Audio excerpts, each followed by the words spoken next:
guys, welcome back to Drawing with Sean.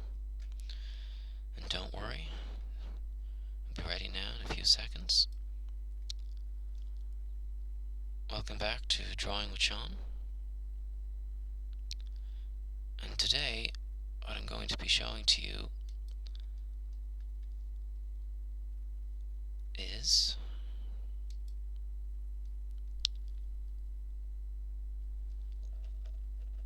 the three-act structure. Okay, so we're going to be talking to you today a little bit about story structure and the three-act structure. So, what the story structure is, it basically is the foundations of you making your own story. Every story has a beginning, a middle, and an end. And this is a perfect example here. This story arc is called the hero's journey. And what it is you have, at the beginning of a story, you have your ordinary world. So you have your ordinary world, your ordinary character who lives probably a mundane, ordinary life. Then the call to adventure, he's called, the call to adventure, it's something happens where something amazing happens in the story where the character he's taken out of his ordinary, boring life, and he's called to action. He's called to go on an adventure. He refuses the call, so he's kind of unsure if he wants to go on it or not, and then he kind of goes away for a while. But then, of course, he crosses the first threshold, and so this is where something happens that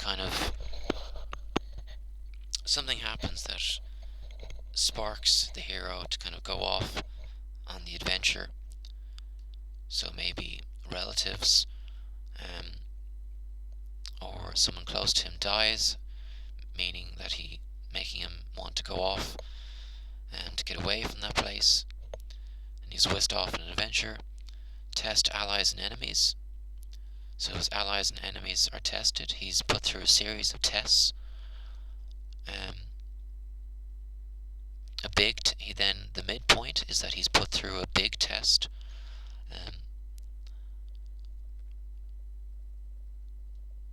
Then he approaches the inmost cave. So obstacles are set in front of our hero, obstacles that our hero has to overcome. Then the inmost cave happens, so an inner revelation of the character. So something happens to the character, making him realize something that he didn't know before. Then the final push. The push is near to the very end, where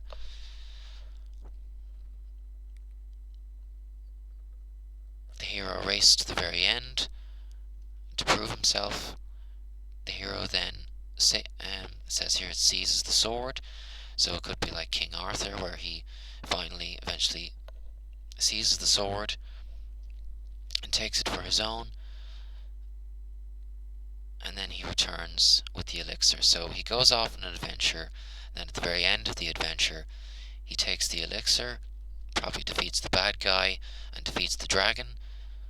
And the dragon would also be an obstacle that our hero has to overcome. And he kills the dragon and takes the elixir, and he's a hero for doing so, and everyone praises him for being a hero, for doing this great thing. And this, if it sounds familiar, it does actually sound very similar to the first Star Wars movie, A New Hope, where Luke Skywalker goes through a similar hero's journey. He starts off on his planet, living with his aunt and uncle. He is called to adventure. He refuses the call. Something happens to him then. His aunt and uncle are killed. Then he goes off on an adventure with Obi-Wan Kenobi, meets Han Solo. Then sadly Obi-Wan Kenobi dies.